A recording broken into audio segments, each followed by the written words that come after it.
Desde Orlando. Ajá, Minerva está en Orlando. sí, sí, sí. De Eh, Orlando, sí. y ahorita durante se va a presentar, nos va a contar un poquito más para que la conozcamos. Y yo voy a compartir ahora sí pantalla. Voy a compartirles algo que es lo que es muy importante que vamos a tocar el día de hoy. Me encuentro. Aquí está. Bien.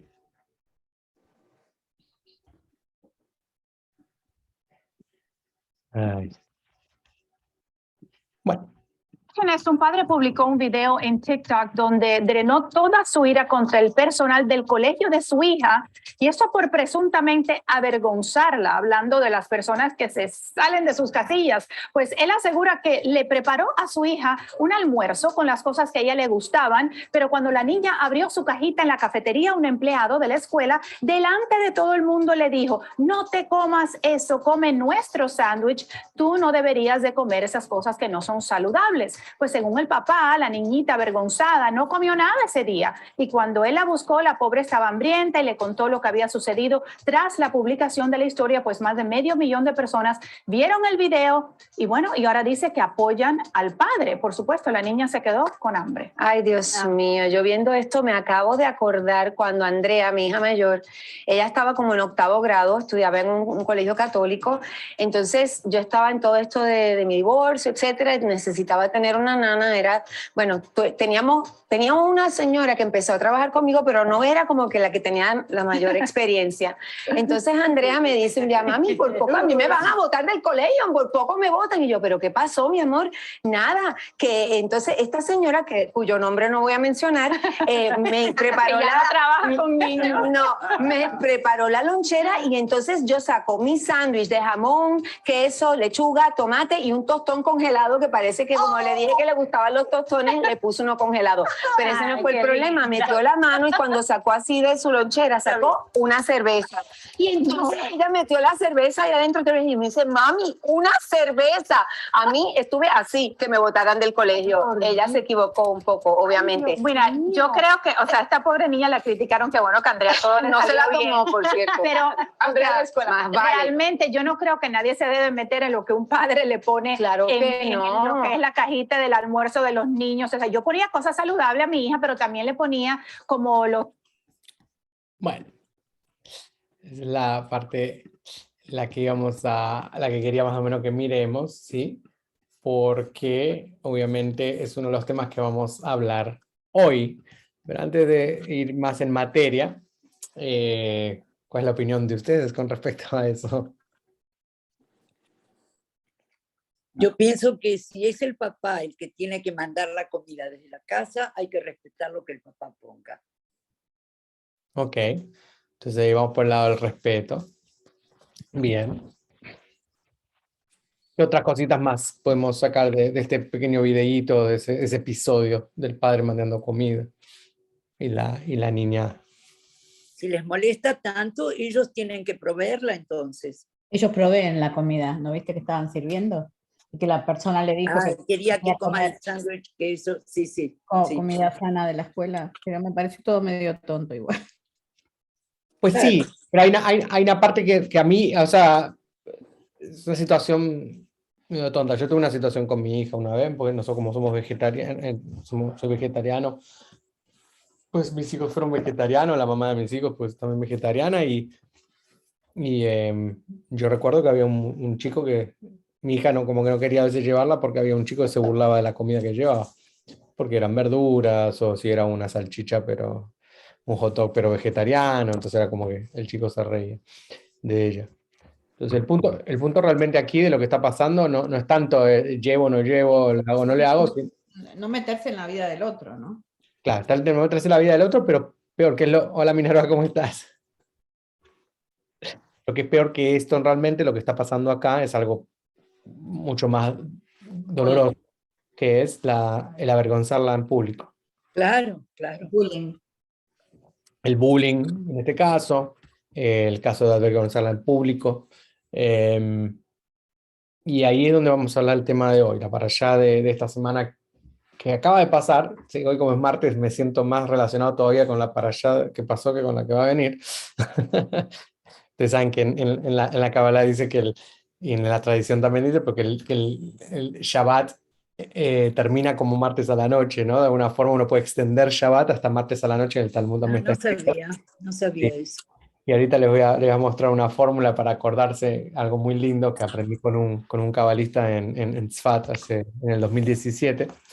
Pero no es verdad de que la energía de la nueva parashá del próximo sábado empieza a correr desde el domingo. Empieza a correr el sábado a la noche, el sábado a la El tarde. sábado a la noche, Porque uno exacto. lo empieza a leer. Pero como empezamos de Dvarim, empezamos ya el nuevo libro, entonces como quería como, Sí, no quería como saltearme en la primer página del libro, claro, y pasar claro. para allá que sigue. Entonces el tema este que les acabo de mostrar tiene que ver con avergonzar a alguien en público. Obviamente avergonzar a una niñita en público de 7 años, ni te puedo contar ahora que tenemos un centro terapéutico, o sea, cuántos niños de 7 años que a los 7 años los fueron avergonzados en público, y hoy eso es un trauma muy grande, y las causas que le trajo eso, o sea, las consecuencias que le trajo creciendo con esa vergüenza, ¿sí? Claro. En una u otra, de otra forma. Primero, obviamente, no hubo nadie que la defendiera ahí más que su papá, pero en el momento eso quedó como un trauma. Ahora, quitando ese pedacito, vamos a leer lo que nos trae la parashá con respecto a este tema, ¿sí? Y si es que lo podemos descubrir, ¿no? Pues yo ya los medios se los hilaché para que los medios lo tengan, pero aquí vamos a leer el principio de la parashá, ¿sí? Bien. Antes de empezar incluso con el principio de la parashá, que lo vamos a leer, es importante entender qué es el libro de Deuteronomio. Deuteronomio significa la segunda ley. ¿Ok? Entonces, el quinto libro de la Torá lo llamamos Deuteronomio en idioma, ¿sí? O sea, en cómo quisieron ponerlo en latín, en el griego, Deuteronomio. Nosotros en hebreo lo llamamos Dvarim, que significa palabras. ¿Ok? No siempre coincide, casi nunca coincide, obviamente, el original versión de cómo llamamos en hebreo a cómo se llamó después en el latín los romanos o los griegos lo quisieron llamar. Pero Deuteronomio significa la segunda ley. Tiene una razón de ser por la cual se llama segunda ley, y esa razón es que Moisés, realmente la Torá terminó la semana pasada. Claro. O sea, la semana pasada terminó la Torá con el libro de Bamidbar, con el libro de números, toda la historia del Midbar, toda la historia del desierto, termina, están enfrente del Jordán, y antes de pasar, Moisés sabe que va a morir porque sabe que no va a pasar, ya sabe, todavía tiene medio una bronquita, lo vamos a ver la semana que viene, todavía tiene como una bronquita de que no va a pasar. Aarón se murió, Miriam se murió, o sea, la generación del desierto se murió, o sea, esta la nueva generación, ¿qué va a pasar? La semana pasada vimos que 2 de las tribus igual se quieren quedar de este lado del Jordán, o sea, no quieren realmente ir a conquistar la tierra. Sabemos que Yoshua, que Josué va a ser el nuevo comandante del batallón y del pueblo, y que ahí empieza la conquista ya de Israel. Pero Moisés, antes de morir, como mucha gente antes de morir, empieza a repetir muchas cosas que les parece importante. ¿Sí? Y Moisés empieza a repetir la ley. Casi todas las mitzvot están casi repetidas de todo lo que ya se vino diciendo desde Éxodo, de Levítico, de Bamidbar, muchas de las leyes, él las repite. Algunas, como cualquier persona que ya está en ese tiempo de vejez, tiende a decirle alguna de las leyes, pues tal vez agrega una palabra o con los años coincide de alguna forma o piensa o realmente se siente que puede, como por ejemplo la ley de respetar Shabbat, ¿sí? O de recordar el día del Shabbat. Él no dice recuerda el día del Shabbat cuando toca la semana que viene decir de vuelta los 10 mandamientos, él dice guarda el día del Shabbat. Claro. Y entonces hay varias de estas, como que de alguna forma, en los 40 años que pasaron, en los 30 años que pasaron, hubo como una pequeña reforma incluso ya en la Torá. Cuando uno compara la ley primera vez nombrada por Dios y la ley nombrada ya repetida por Moshe. Bien, entonces entendemos que esta es un discurso, en 3 discursos gordos, a lo Fidel Castro, de Moisés. Y él comienza de esta manera, por eso se llama estas son las palabras. Estas son las palabras que Moisés o que Moshe le habló a todo Israel junto al margen oriental de Jordán. ¿Sí? Están en el Jordán. ¿Perdón? Pensé que él dijo algo, ok. Y en el desierto, ¿no? O sea, estas son las palabras, en el desierto. Y en la Arabá, cerca de Suf, entonces medio lo pone dónde es que están, ¿no? Entonces dijo, esto es en la región que está a 11 días de viaje de Joreb y a Kadesh Barnea por el camino de las tierras altas de Seir. En el día primero del mes 11, entonces ahí empieza a contar todo lo que pasó. ¿Sí? Ahora, muy interesante, porque acá en el primer verso, o sea, lo dice todo. ¿Sí? Uno dice, estas son las palabras que Moshe habló al tribu de Israel, en dónde estaban ubicados, y dice, y en la Arabá, cerca de Suf, en las inmediaciones de Parán, Tofel, Labán, Hazerot y Dizar. Los rabinos preguntan qué son todos estos lugares, por qué nombrar tanto, ¿no? Tanto de estos lugares. Y parte de lo que mencionan es que en realidad todos esos lugares, Parán, Tofel, Labán, Hazerot y Dizar, son lugares donde son lugares de alguna forma que los israelitas hicieron algo. ¿Sí? En uno, pues, fue lo de Cerro de Oro, en el otro lugar fue lo del agua, en el otro lugar fue lo de la queja, en el otro lugar, sí. Pero él no menciona específicamente esas palabras, y esto lo va a repetir seguramente en otros momentos, que lo vamos a ver también. Entonces, de alguna forma, él no avergüenza, y acá viene la palabra de la vergüenza, ¿sí? En público, él no los avergüenza en público, sino que les dice lugares donde ellos asistieron, donde estuvieron, que pasaron cosas. No sé si les pasó alguna vez a ustedes que pues justo mi mamá no está acá porque si no le daría el honor de... Pero me acuerdo en un viaje que nosotros tuvimos a Mar del Plata, en Argentina, en la costa, y yo volví súper tarde. Yo me fui a jugar como a los jueguitos y eso, y no volvían. Estamos hablando cuando yo tenía 10 años, estamos hablando de que no había celulares, obviamente, ¿sí? Y me acuerdo que volví, y mi mamá estaba pero histérica, que dónde estaba, por qué no me dijiste, por qué volviste tan tarde, y estaba tan asustada que el susto me cascó, o sea, y creo que fue la paliza más grande que recibí en mi vida. Y ahora mi mamá estaba sola, mi papá estaba en Buenos Aires, o sea, fue... Y me acuerdo entonces que ya pasando los años, que si yo estaba haciendo algo que no estaba bien o ella se enojaba conmigo, decía, ¿te acordás de Mar del Plata? Yo no tenía ni siquiera que decir nada, mi mamá no tenía que decir nada, solo me decía Mar del Plata, yo ya sabía exactamente lo que estaba hablando, sabía cuáles eran las consecuencias, sabía lo que podía llegar a pasar. Esto es más o menos parecido, imagino que ustedes como personas, imagino si tienen hijos, que tendrán un poco de ese diálogo a veces o esos recuerdos de que algo pasó. También algo bueno, obviamente no tiene por qué ser algo malo. Con esto abro incluso espacio a ver si hay alguien que tiene alguna anécdota parecida, ya sea propia o con otra persona, que uno relacione con un lugar, ¿no?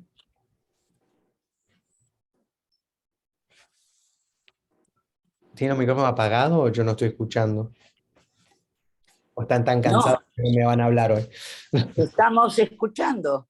No, ahora quiero escucharlo yo a ustedes. Quisiera saber si hay alguna anécdota, si alguien quiere compartir. Ah, quieres que recordemos. Me voy a traer un abanico y ya vuelvo. Ya. Pero mientras piensan, Minerva se puede introducir porque los demás del grupo nos conocemos. Minerva, si puedes presentarte, contarnos un poquito de ti.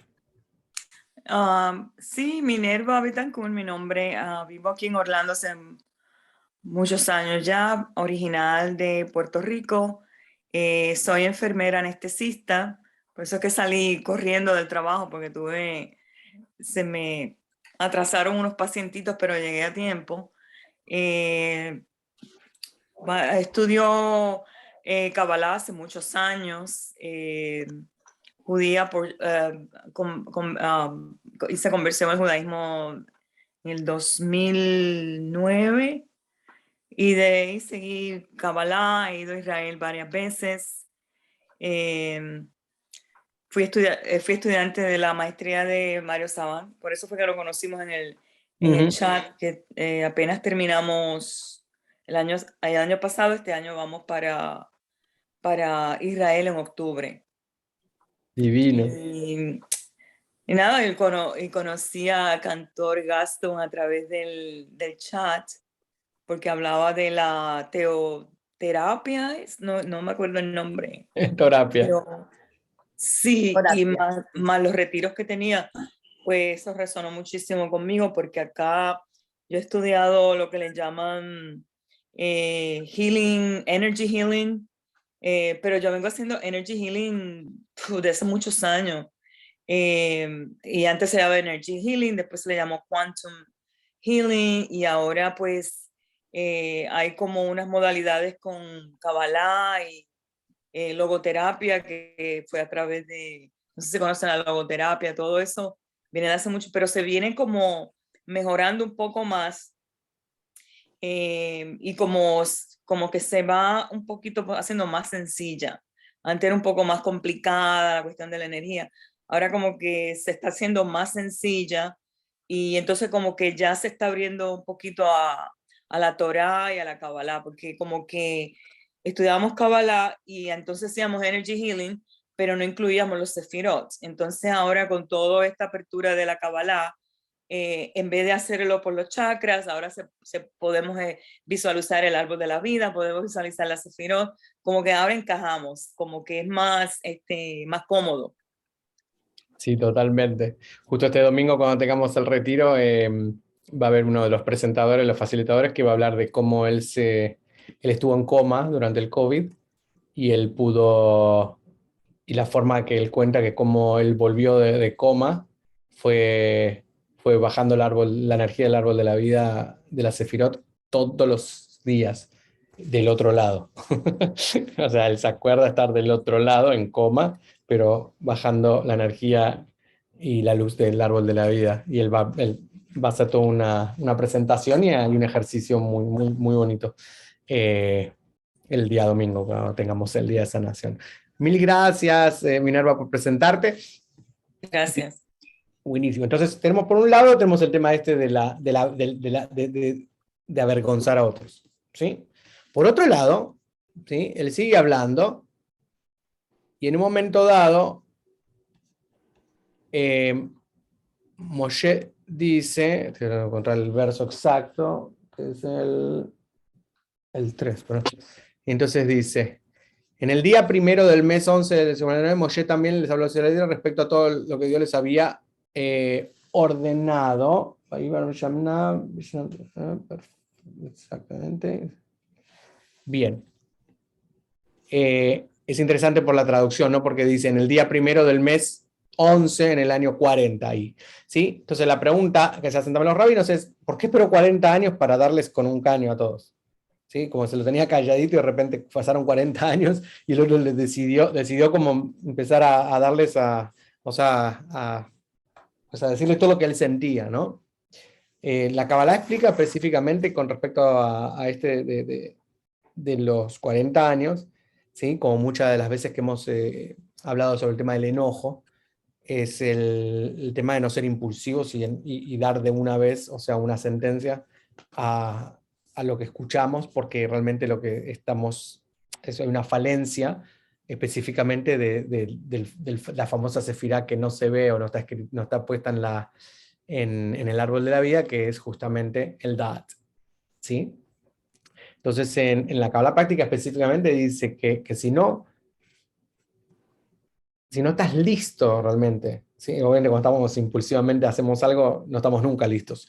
Pero lo que tenemos que tener es un poco de apertura y tener un poco de distancia con la situación que nos está pasando, para poder ver con otra percepción, tener perspectiva en lo que realmente está pasando, ¿sí? Ahí mismo Dios también ya lo dice en el Éxodo, cuando dice en las 13 midot, en los 13 atributos que Él sugiere como fórmula para poder perdonar a las personas, cuando él le toca perdonar después del becerro de oro, y él dice, Ere Hapaim, ¿sí? La idea de dar distancia a la situación, como diciendo, aguanta el aire, ¿sí? Y después responde.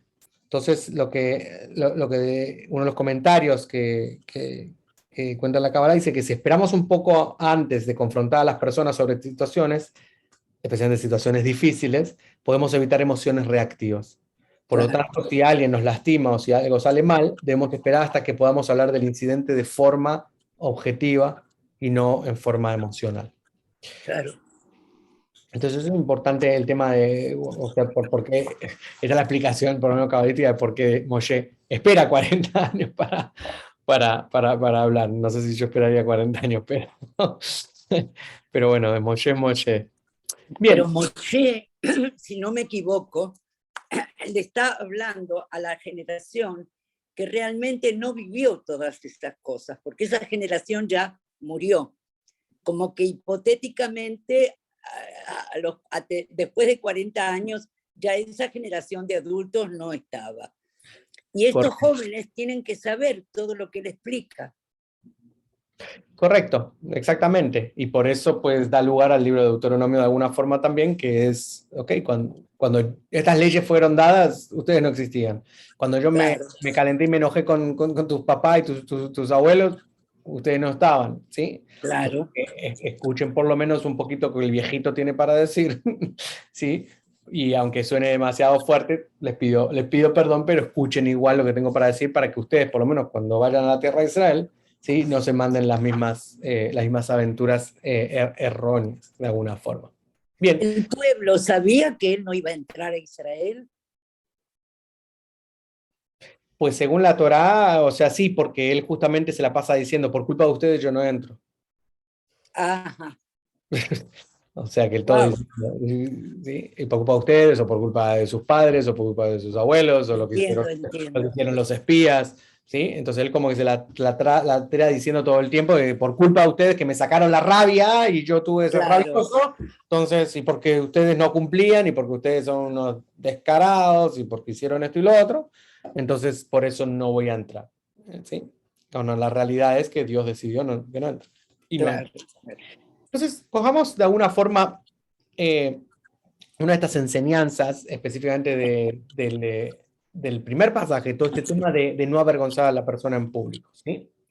Y quiero ir a otra historia con respecto a no avergonzar a alguien en público, que es la historia de, no sé si recuerdan en el Génesis, cuando todos recuerdan de alguna forma la historia de los hermanos y Yosef. Sí. ¿Sí? Bien. Ahora, hay un episodio en el medio de todo de Yosef y sus hermanos, ¿sí? Donde se cuenta, es todo un capítulo que se dedica solamente a contar la historia de Yehudá, del hermano Yehudá, especialmente que es el hermano que lleva el nombre Yehudí, o sea que es el nombre con el cual nosotros llevamos el linaje de la palabra judío, de alguna forma. Claro. Entonces, esto es lo que estaba pasando, y acá, y creo que es importante, no sé si alguien quiere leer desde ahí donde está, así no se aburren escuchándome a mí solamente. Por este tiempo. Por este tiempo. Por este tiempo, Yehudá dejó a sus hermanos, se hizo amigo de un hombre de Adulam con el nombre de Chirá. Allí, Yehudá conoció a la hija de un mercader llamado Shua. Se casó con ella y vino a ella. Quedó encinta y tuvo un hijo. Él llamó al niño Ella quedó encinta nuevamente y tuvo otro hijo. Lo llamó Onán. Dio a luz una vez más y lo llamó Shelah, Yehudá. Estaba en Ksiv cuando ella dio a luz a este niño. Yehudá tomó una mujer para su primogénito, y el nombre de ella era Tamar. El primogénito de Yehudá, era malo a los ojos de Dios, y Dios lo hizo morir. Yehudá le dijo a Onán, cásate con la mujer de tu hermano, y de este modo cumple el deber de un cuñado para ella. Entonces criarás hijos para mantener vivo el nombre de tu hermano. Onán, no obstante, comprendió que los hijos no llevarían su nombre. Por consiguiente, siempre que veía a la mujer de su hermano, dejaba que la simiente fuera desperdiciada sobre el suelo, como para no tener hijos en nombre de su hermano. Stop ahí un segundito, solamente paréntesis, porque estamos en una historia y sale el onanismo, ¿sí? Claro. y no eyacular adentro o sea, de la mujer, ahí sale de Onán. ¿Ok? Claro, No claro. sabían, alguna gente no sabía dónde salía la práctica del onanismo. Lo que hizo era malo a los ojos de Dios y también lo hizo morir a él. Yehudá le dijo a su nuera Tamar, vive como viuda en la casa de tu padre hasta que mi hijo Shelah haya crecido. Se estaba desembarazando de ella porque le preocupaba que Shelah también muriera como sus hermanos. Tamar se fue y vivió en la casa de su padre.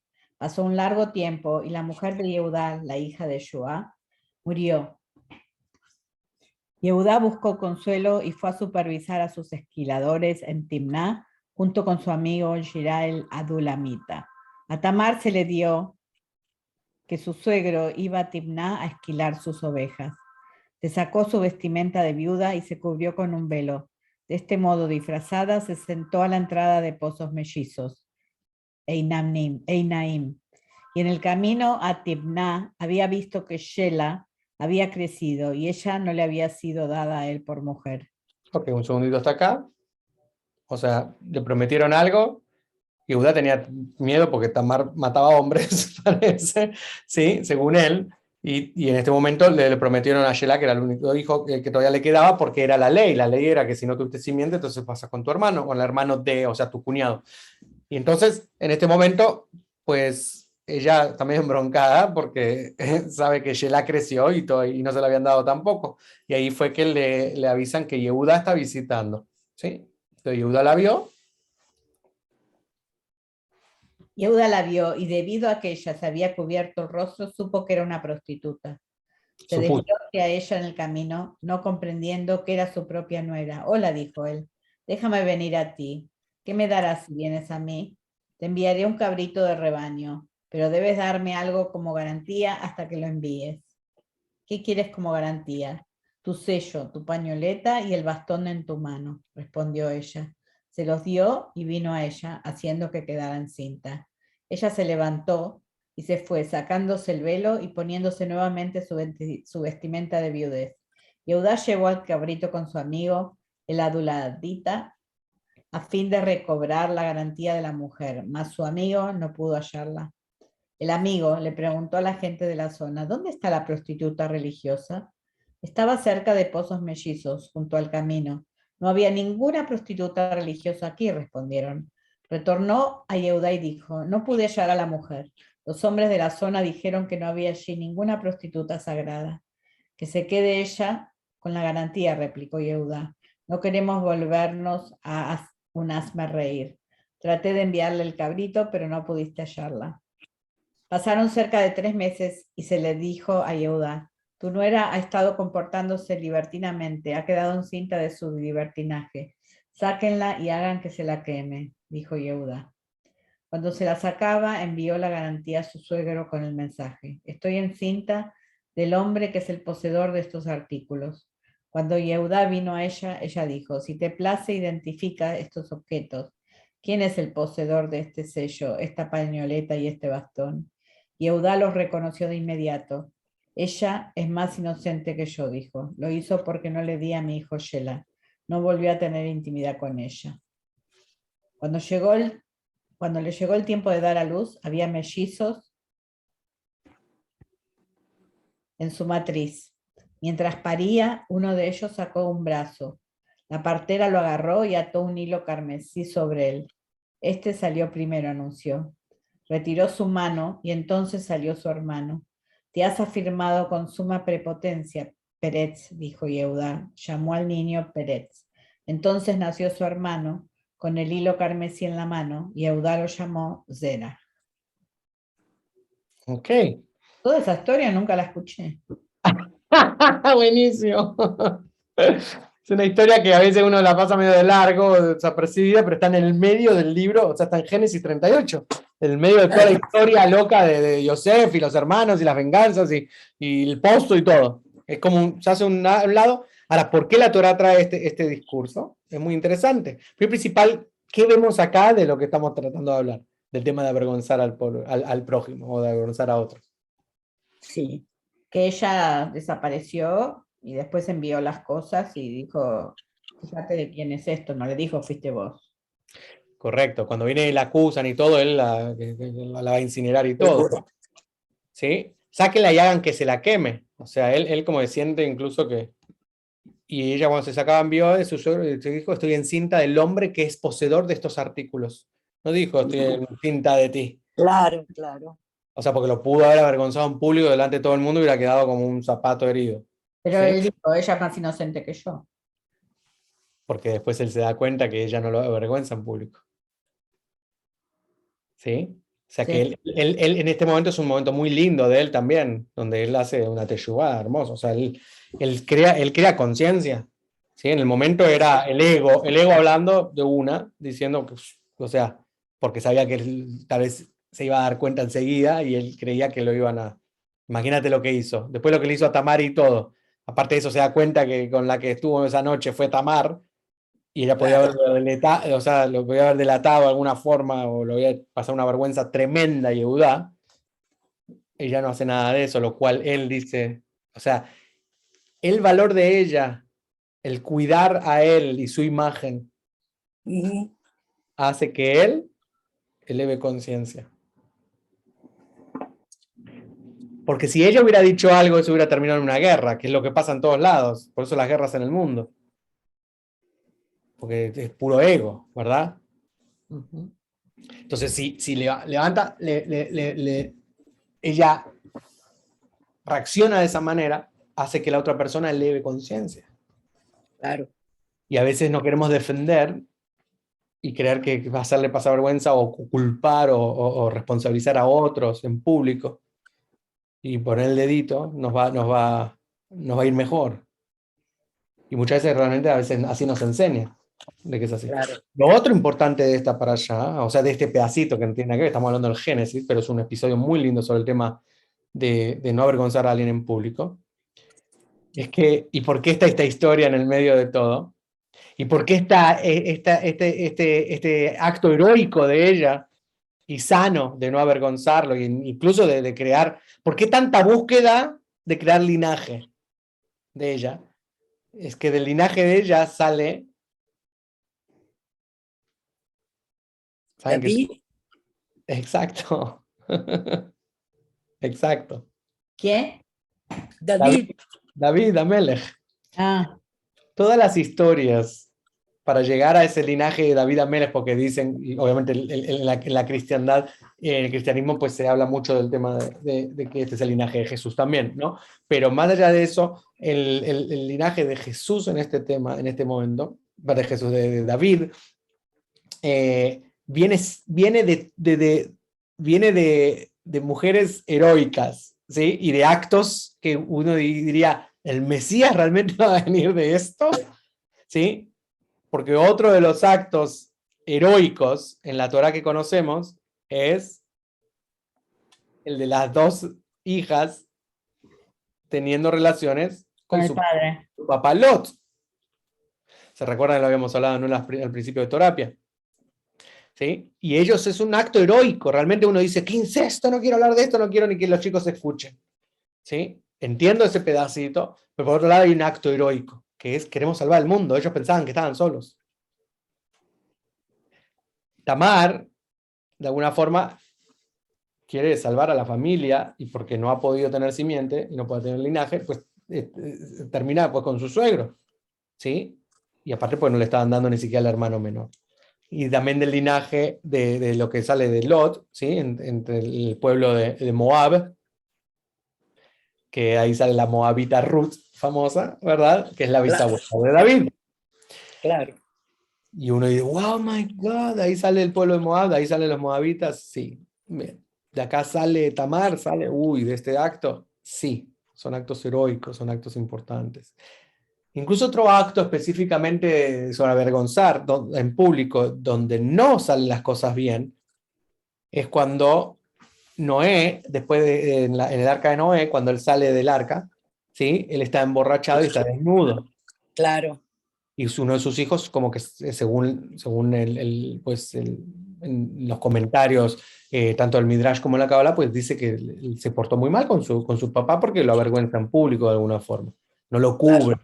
¿Sí? Entonces ahí hay otros actos donde hay vergüenza pública y se avergüenza a alguien en público. Ahora la pregunta es, ¿y por qué traemos el tema? ¿Qué es lo que dice el Talmud con respecto a avergonzar a alguien en público?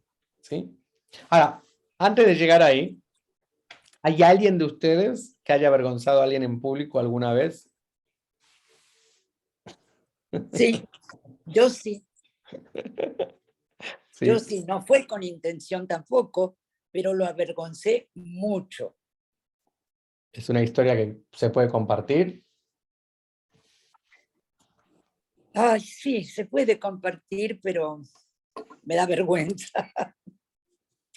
En momentos en que mi marido estaba a cargo de una oficina de la Embajada de Israel en Argentina, obviamente que la gente de los directorios y de todos estos lugares siempre los teníamos que estar invitando a cenas, a cócteles y hacer y hacer y hacer. Yo estaba teniendo un muy mal momento con él, muy mal momento. Entonces, preparé la cena, preparé todo, y en el momento de servir, faltaban los últimos 2 platos de pescado, que era la primera porción, y había uno solo. No me acuerdo si él no lo quiso recibir o si dijo, no sé lo que dije yo, cualquier estupidez, pero fue muy obvio, fue muy, muy obvio. Y yo me sentí espantosamente mal. Porque en mi fuero interno, yo me di cuenta que estaba, lo que no podía decirle de frente a la cara, se lo decía de otras maneras.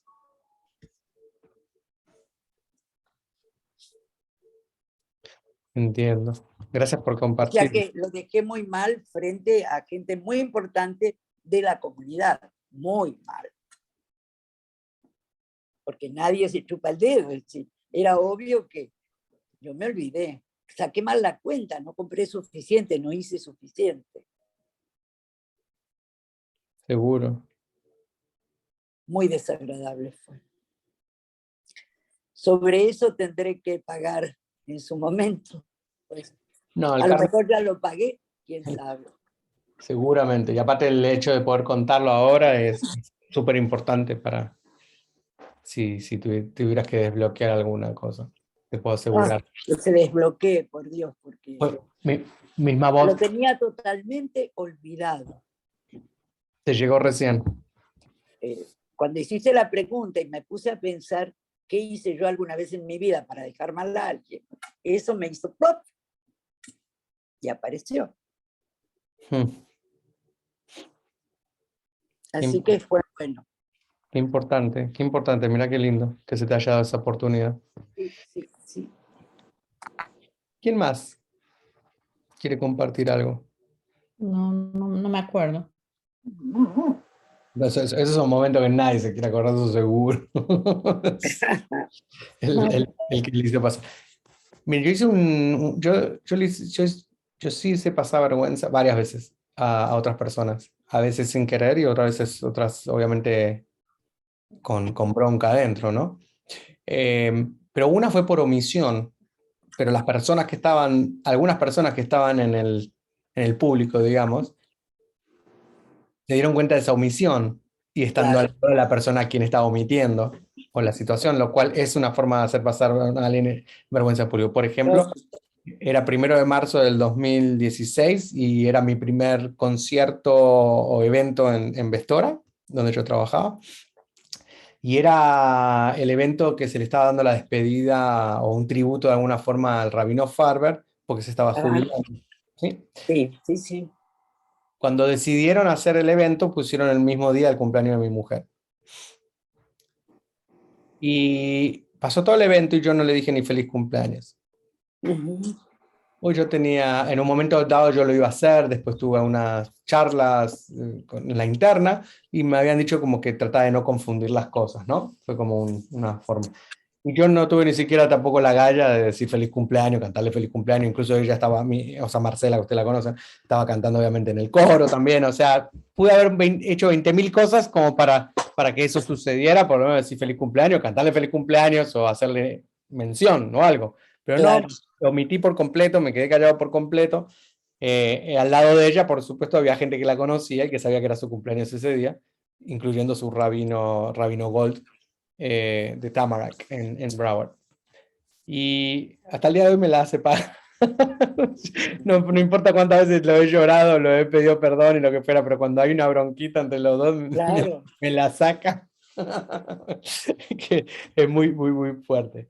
Pero sí, sí, sí es importante darse cuenta cuando uno o sea, hace pasar un momento de vergüenza a alguien y es importante también perdonar cuando te le hicieron pasar a ti. Minerva, ¿tú tienes alguna historia? No recuerdo así ahora mismo, pero creo que a mí me han hecho pasar más vergüenza de la que yo he hecho pasar a las personas. Siempre como que, no sé si lo he tomado muy personal o quizá muy sentimental, pero sí me han hecho pasar bastante vergüenza. Desde niña también. A veces me acuerdo en conversaciones que me he metido y me dicen, ¿quién te dio vela en este entierro? Claro. ¿O quién te pidió tu opinión? Y yo me quedé así como, wow, I'm sorry. Sí, sí. Y entonces pues eso deja a uno un poquito, a veces me vienen flashback, como en algunas conversaciones que a veces uno está metido ahí. Y yo digo, no sé si opinar o quedarme callada, porque me acuerdo de ese Claro. evento que mi mamá dice, usted no hable sin que se le pregunte, porque me sentí como que me pusieron, Claro. yo creía que era parte de la conversación y cuando me dijo así me cortada. Claro. Y como quien dice, ¿quién te dio a ti vela en este entierro? ¿Qué tú haces aquí opinando de esto? Claro. ¿Quién Y yo me eres tú para quedé, wow. opinar? Exacto. Seguro. Sí, sí, ese tipo de momentos sin duda crean crean una cicatriz, o sea, en nuestros, Sí, en nuestras Seguro. emociones, nuestra Claro alma. que sí. Y que generalmente pasan por alguna razón también, ¿sí? Como sabemos, tratando de elevar conciencia en terapia, nos pasan por alguna razón, porque nosotros elegimos esos padres, ¿verdad? O sea, si elegimos ese amigo, la gente, Claro, claro. nosotros, y como siempre hablamos, nosotros creamos nuestra propia realidad. Pues eso ya lo Ahora, ¿qué pasa con gente como Marcela que cada vez que tiene oportunidad te lo recuerda? Porque ella sabe que el recordártelo también ella está haciendo algo malo. Correcto. En ese momento, exactamente, pero en ese momento yo sé que ella no me lo recuerda solo cuando está en un momento de sanidad, sino es un momento donde ella está llena de clipot, también porque está enojada, porque se dejó Claro. por impulsividad, porque se dejó llevar pues, por la oscuridad de alguna forma. Entonces, ese momento, por ejemplo, me fue muy mal cuando yo le recuerdo, o sea, la ley torática que dice también de que recordar el pasado, y no solo recordar el pasado de una persona, recordar quiénes fueron tus padres, si fueron unos malhechores o lo que fuera, también está encontrado en el tema espiritual y en la Claro. Torá.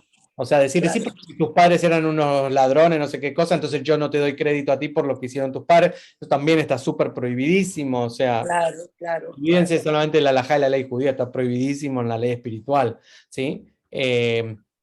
Pero entonces con Marcela yo ya aprendí, porque me quedo callado y después se lo digo en forma calma, cuando ella está calmada, esto que habla la otra parte de la para allá, donde dice que pasen 40 años, no, pero si pasan por unos 40 minutos o, Claro. o 40 minutos por dos, unas 2 horitas, Bueno, generalmente le recuerdo y le digo, mira, estuve muy mal lo que fue, lo que hice, sé que te enojaste, sé que todavía, pero ¿por qué no trabajamos? En ese momento le digo, ¿por qué no trabajamos en ese dolor que todavía tienes? Y me dice, en realidad no tengo dolor, te lo dije a propósito, entonces ya me di cuenta, todavía no está lista, entonces, claro, claro. entonces digo de vuelta y al otro día hablamos y le digo, me parece que ya, ¿no? Ya basta, ¿no? Te creo que no llevo cuántas puñaladas por acá, o sea. Pero las mujeres más que los hombres, le voy a decir que son súper, súper interesantes cuando se enojan. Pueden tirar hasta lo que, o sea, es como que barren de una forma unas alfombras impresionantes y salen como unos dardos que no sé ni de dónde. O sea, puede ser que fue hace 25 años atrás y diga, no te puedo creer que. O sea, y es bueno eso. Es bueno que pase porque en realidad es como cuando vas contando una anécdota y te vas acordando y te vas escaneando cómo vas sintiendo. Claro, claro. Lo mejor que el barómetro, o sea, del sentimiento es súper importante. Sí. ¿Sí? A mí cuando me entrevistan muchas veces y me hacen preguntas fuertes, y en las entrevistas yo como me mido, a ver cómo estoy con mi divorcio, Claro, con claro. mis hijos, con esto, con mi papá, mi mamá, ¿sí? Y así como vamos sanando también muchas cosas, y eso es lo que pasa cuando hacemos estos días de sanación, que de repente tú piensas que es todo bien que con tu papá, y yo hace un mes y medio estoy trabajando estoy trabajando con una cosa de mi papá con una coach de sanación. Y yo digo, no puedo creer, yo pensé que ya había escupido todo lo que tenía que escupir, que estaba súper sano, estuve bien, no, las lágrimas que yo derramé en los últimos meses y medio es impresionante, es impresionante. Claro. Es como el nunca acabar, ¿viste? Mamá y papá como nunca acabar. Es como impresionante. Pero bueno, eso es lo que nos hace mejores personas y lo que nos hace trabajar.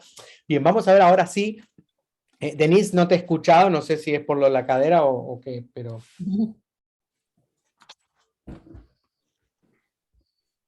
Estoy escuchando. No, yo sé que tú escuchas y eres muy buena oyente. Tú sabes que siempre puedes hablar, ¿no? Que es lindo poder compartir, porque en realidad cuando uno comparte, no solo que se está lanzando a tener ese momento, como me dijo Graciela hace un ratito, no me da vergüenza. Y bueno, flaca, te da vergüenza, y vergüenza le dio al otro cuando le hiciste eso. Ahora, Claro. tirate a la piscina, da vergüenza, ponte roja y quema karmas que te quedan y ya, ¿sí? Porque lo mejor que puedes hacer es muy sano eso. Contar cosas que a uno le duelen, unas cosas que le avergüenzan de que lo hizo. Claro. Es muy lindo, es muy sanador, muy sanador. Sí, Te lo voy a pues. compartir lo que el Talmud tiene para decir con respecto a esto, porque es súper fuerte. ¿Sí? Recuerden que el Talmud viene ya, es como la segunda etapa de explicaciones de la ley de la Torá. Primero vino la Mishnah, que explica un poco y ordena las categorías de los mandamientos, y luego viene el Talmud, ya que es una discusión más rabínica de diferentes etapas, diferentes épocas, donde vienen a tener opiniones también un poco fuertes sobre ciertas cosas, y ya no viven tampoco en la época de la Torá, están viviendo ya en la época del 200, 300, después de la era común. Entonces ya estamos hablando de gente que tiene otras perspectivas y otra historia en sus hombros. Entonces voy a compartirles qué es lo que dice el Talmud. Está en inglés, lo vamos a ir traduciendo. ¿Todos hablan inglés? ¿En qué año fue la última interpretación en el Talmud? Es interesante la pregunta que haces. O sea, hay comentarios sobre el Talmud, incluyendo todavía ya en el siglo XVII, XVI, ¿sí? Pero ya son comentarios más de margen, no tanto en el diálogo entre los rabinos. Claro, claro. Y entonces como que se ven en el margen ya como comentarios porque ya no tenían realmente dónde escribir, es como una página donde uno hace notas y ya no sabe por dónde meter la notita. Agregar y pegar hojitas. Exacto. Entonces está en inglés este pedacito, pero igual lo podemos ir traduciendo, es un inglés muy fácil realmente. Entonces, ¿todos hablan inglés acá? Sí, yo sí. ¿Sí? Sí. Isabel, Denise, Minerva. Sí, hablo inglés. Listo, entonces lo voy a leer en inglés. Si no entienden algo me dicen, pero para no tener que ir traduciendo. Bien, bien. De Gemara, ¿sí? Recuerden, está lo que dice la Mishnah, ¿sí? Que es como una hojita donde está la ley, etcétera, y alrededor de eso fue que discutieron los rabinos. A esa discusión en sí se lo llama la Gemara en sí, como que los rabinos responden. Eso es la parte de la Gemara. Entonces, de Gemara relates that the Tana, el Tana es un rabino de la época de los Tanaitas, que es de los que escribieron la Mishnah, de los que hablaban y discutieron sobre la Mishnah, who recited Mishnayot, o sea, que recitaba la Mishnah, y Beraitot. Beraitot son como leyes de la Mishnah también, o comentarios de rabino de la Mishnah, pero que no lograron ser compilados en la versión oficial de la Mishnah, y quedaron como, se llama Beraita. ¿Sí? De otras yeshivot, de otras escuelas, es como que no podían escribir a todo el mundo, o había jerarquías, o uno sponsorió más que el otro, no se sabe qué realmente pasó ahí, pero obviamente Claro. más adelante se fueron encontrando toda esta cantidad de tradición oral que fue escrita en algún lado.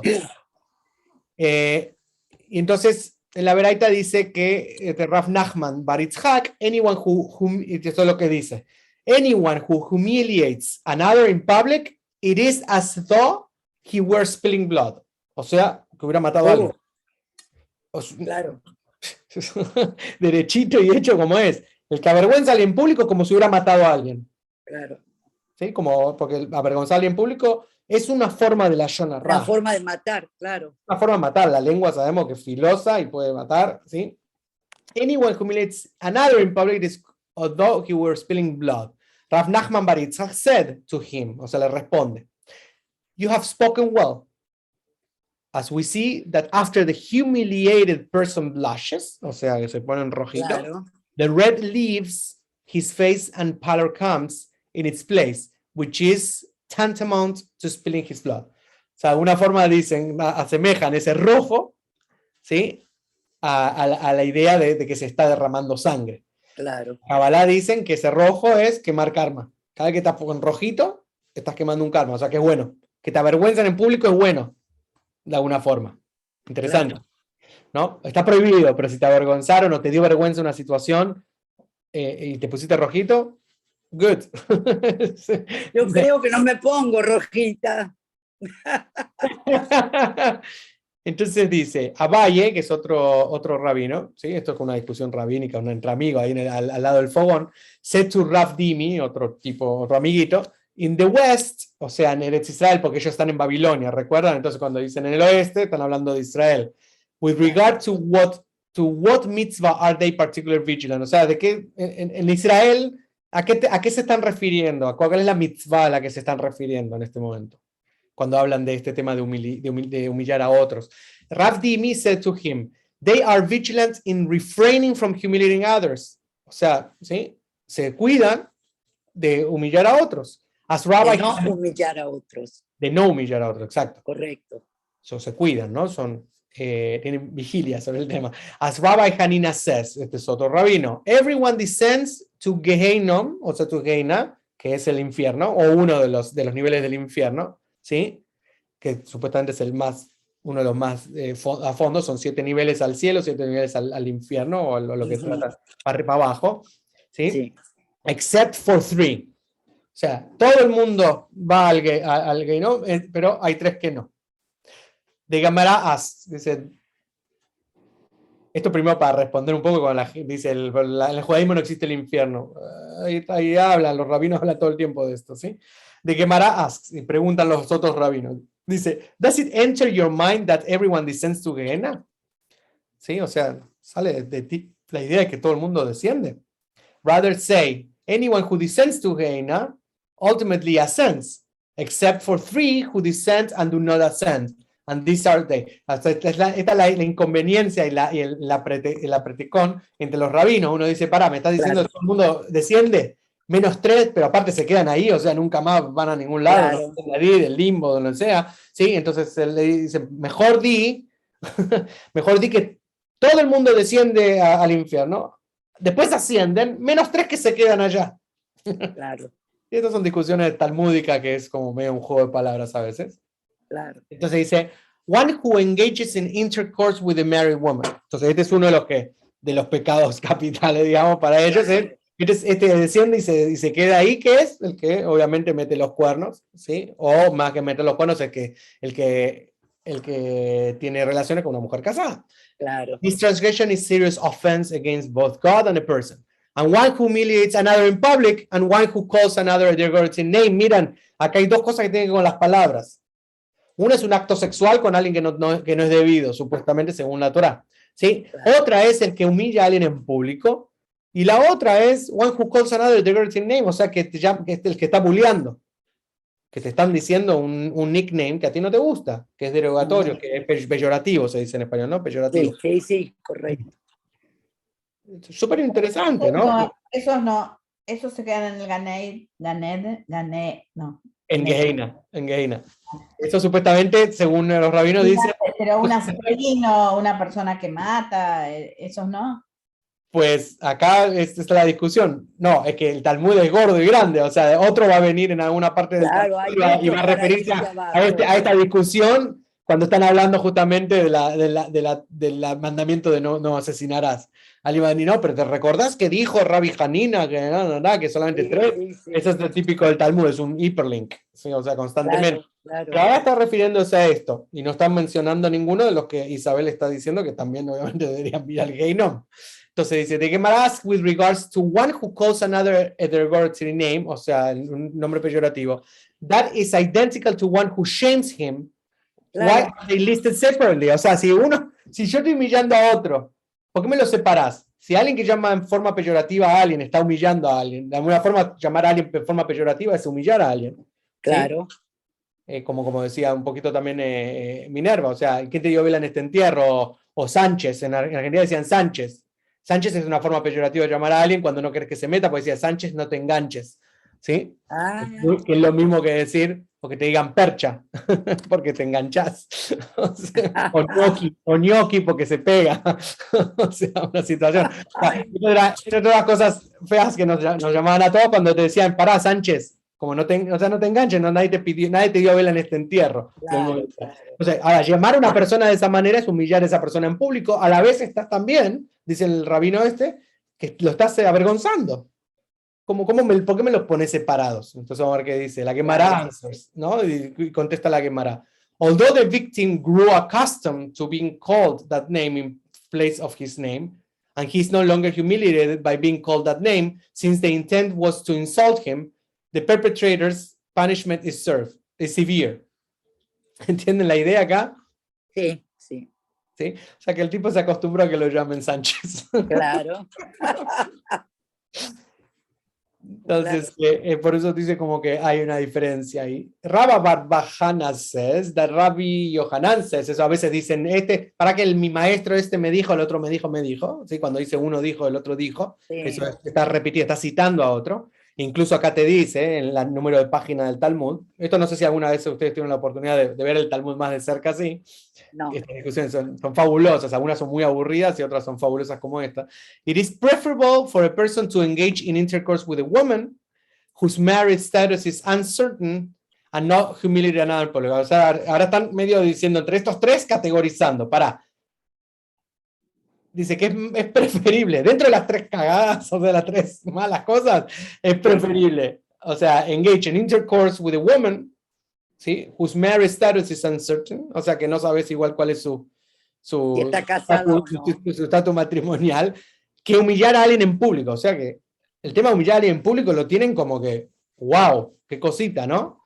Claro, ahora, ¿cómo toman el humillar? No en público. Está la persona frente a ti y le dices lo que se te canta. ¿Y en qué sentido eso no es humillar en público? No, porque no hay público. Ah, no hay bueno, con esa persona.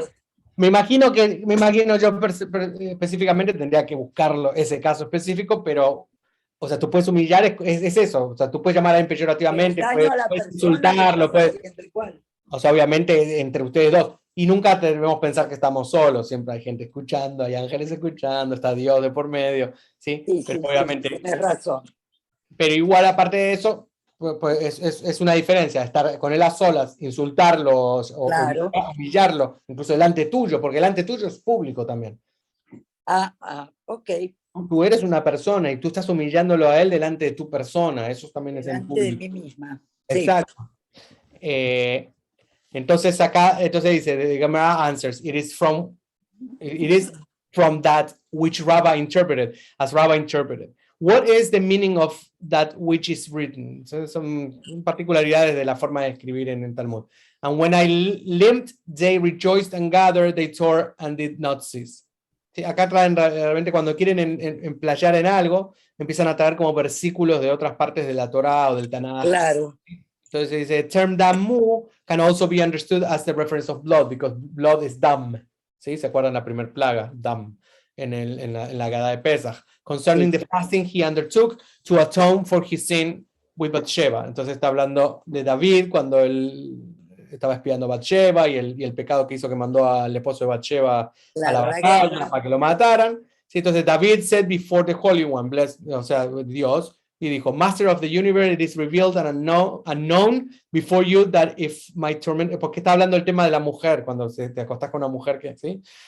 Were to tear my flesh, my blood, ahí da mí, habla de la sangre, would not flow to the ground due to excessive fasting. ¿Sí? Él empieza también a hacer, ¿cómo se llama? Fasting, ayuno. And moreover, they torment me to the extent that even at that time, when they are engaged in the public study of the Lahot, the leper source, etc., they say to me, David, one who engages in intercourse with a married woman, his death is affected with what form of execution? Le preguntan. I said to them, one who engages in intercourse with a married woman before witnesses and with forewarning, his death is by strangulation, but he still has a share in the world to come. Interesante. But one who humiliates another in public has no share in the world to come. O sea, imagínense. O sea, yo puedo meter a Juan, estar con una mujer no casada, todo eso, está bien, todo bien, es un desastre, me mandan a donde tienen que mandarme, pero tengo todavía lugar en el mundo venidero, en el Olam Haba. Sin embargo, el que humilla a alguien en público no tiene Olam Haba. O sea, se queda bien fijado en el Geinom. The transgression, ¿cómo? Creo que es bastante claro el Talmud con este tema de humillar a alguien en público, ¿no? Porque está llegando a puntos súper susceptibles, y aún así, humillar a alguien en público es peor que cualquier otra cosa. The transgression of you who humiliates me is more severe than my transgression. Imagínense. Y entonces vino acá otro rabino, Marsutra Bartovia says, that Rav says, que el otro le dijo, que lo aprendió del otro, and some say that Rav Hana Bar Bizna says, el otro le dijo, and some Rav etc., Rabbi Shimon ben Yochai, este es el Shimon ben Yochai del Zohar, it is more comfortable for a person to cast himself into a fire furnace than to humiliate another in public to avoid being cast into the furnace. Y ahí sale la idea, ¿de dónde sale el tema de cast into the furnace? De la historia que vimos antes de Tamar, que es lo que había dicho. Que la tenían que quemar. Exacto, y de ahí sale toda la idea. Que había que quemarla. Correcto, de ahí sale la idea, ¿sí? De que ahí de dónde sacan ellos, de ese episodio de Tamar. Por eso se lo quería mostrar, para que vean de dónde los rabinos sacan la idea que es mejor que te tires al fuego y te quemes incinerado a que humilles a alguien en público.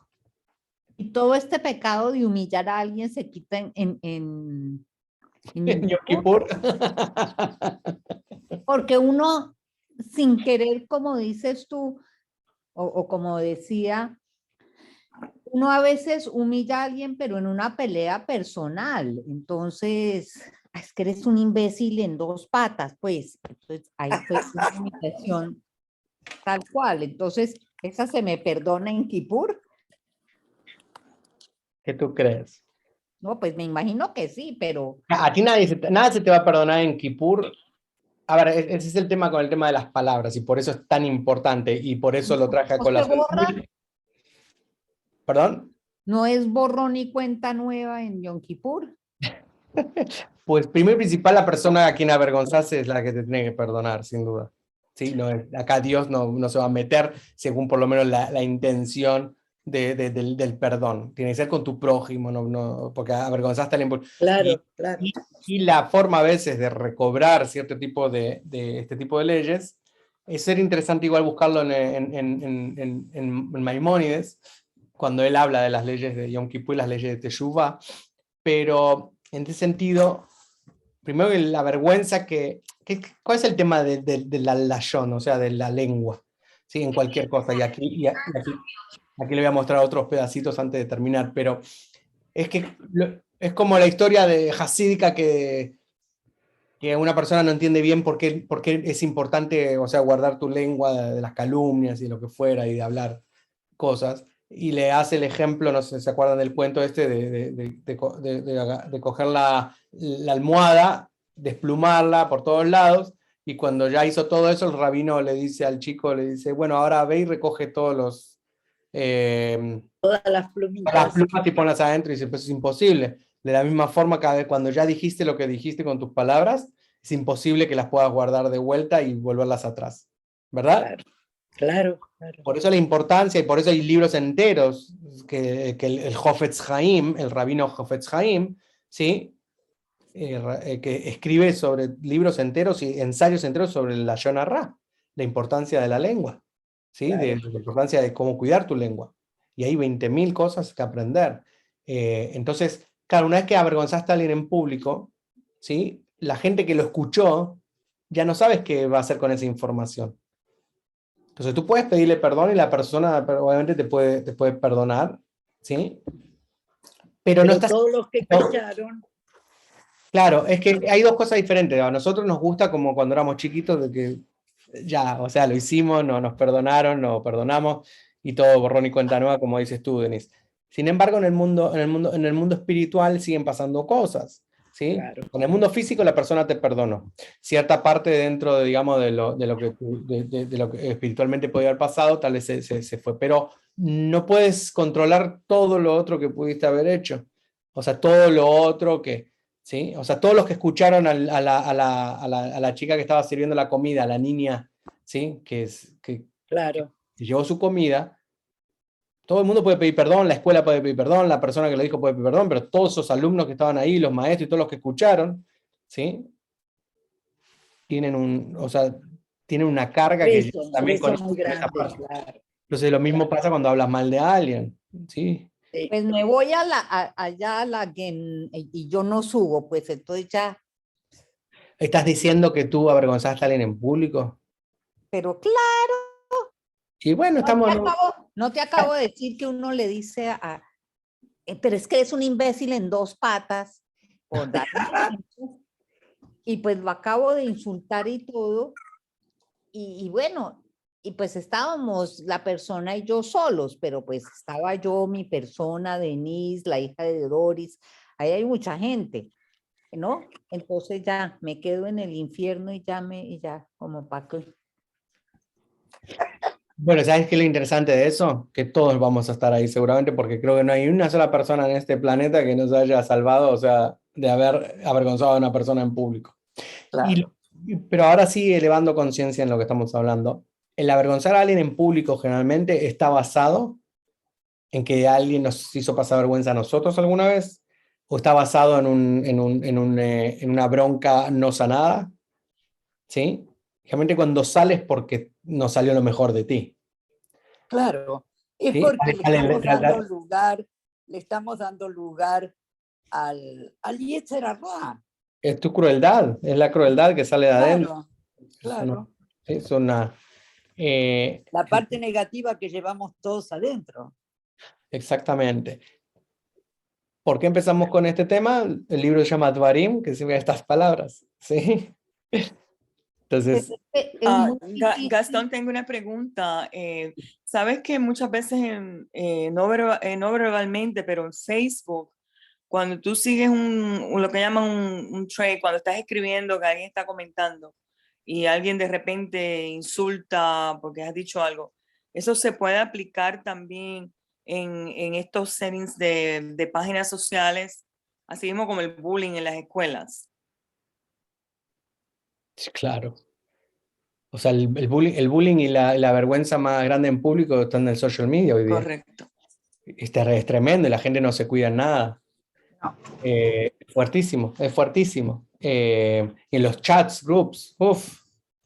Por eso cada vez más ve que dice en los chats groups, dice solo administrador, porque la gente no cuida sus palabras, la gente no cuida, Claro. no respeta la opinión del otro, la gente se siente dolida. Vamos a pensarlo desde el punto de vista terapéutico, psicológico, o sea, espiritual. Realmente cuando tú te largas a decir una cosa como esa es porque estás dolido. Seguro. Y en el dolor de tu pena, en el dolor de tu ego, sale disparado a insultar a otro, a no respetar a otro, a avergonzar a otro, porque el ego tuyo está avergonzado. En ese momento se sintió como descubierto, ¿verdad? Porque la verdad es que si no tuviéramos, y todo tiene que ver con lo mismo de siempre hablamos, con el hecho de no desapegarse. Si alguien está hablando políticamente, donde hay tantas riñas y donde hay tanto comentario en el social media, lo que fuera, y hablan de política, es una visión tuya versus la versión de él, versus la versión del otro que escribió, y estamos realmente hablando de cosas en las que estamos attached, cosas que estamos apegadas. Entonces el desapego que es lo más difícil del hombre, ¿sí? Desapegarse de ideas. Si no tuviéramos apego a ideas y apego a colores, apegos a gustos, apego a nuestra bandera, apegos a nuestro idioma, a nuestra cultura, etcétera, a una religión, no habría realmente problemas y nos daríamos cuenta de que somos todos uno, de que todos somos lo mismo, pero como nos apegamos y nos embanderamos de cosas, es ahí donde realmente nos sentimos afectados y nos sentimos tocados. Es que eso es parte de ser imperfectos. Pues sí, pero eso no quiere decir, el ser imperfecto no quiere decir que yo no pueda lograr o pueda aim, ¿sí? O sea, de poder alcanzar realmente, no una perfección porque no lo seremos, por lo menos en esta 3D no seremos perfectos, en la 5D tal vez mejor, pero el hecho de poder aim for algo mejor. Entonces yo no puedo decir, ay, yo soy imperfecto, así soy como soy y no hacer nada en mi vida y quedarme quieto. La idea es obviamente es entender un poquito más, saber quién soy yo, saber cómo estoy formado espiritualmente, físicamente, cuáles son cuáles son mis dolores, cuáles son mis penas, ¿sí? Y poder sanarlas. Y la idea de estar acá hasta sanar a máximo poder y poder ayudar a otros a sanar también, ¿sí? Si no nos quedamos todos en la misma y entonces que Claro. siguen tirando bombas, o sea, todo, ¿sí? Que es la de siempre, o sea, la de las guerras y la de todos lados y las peleas y todas esas peleas también que hay en social media, a veces son absurdas, ¿verdad? Pero todo se basa en defender una idea. Sí. Si no nos apegamos a las ideas, todo el mundo, de verdad, yo te quiero como sos, me encanta que tengas opinión y te respeto.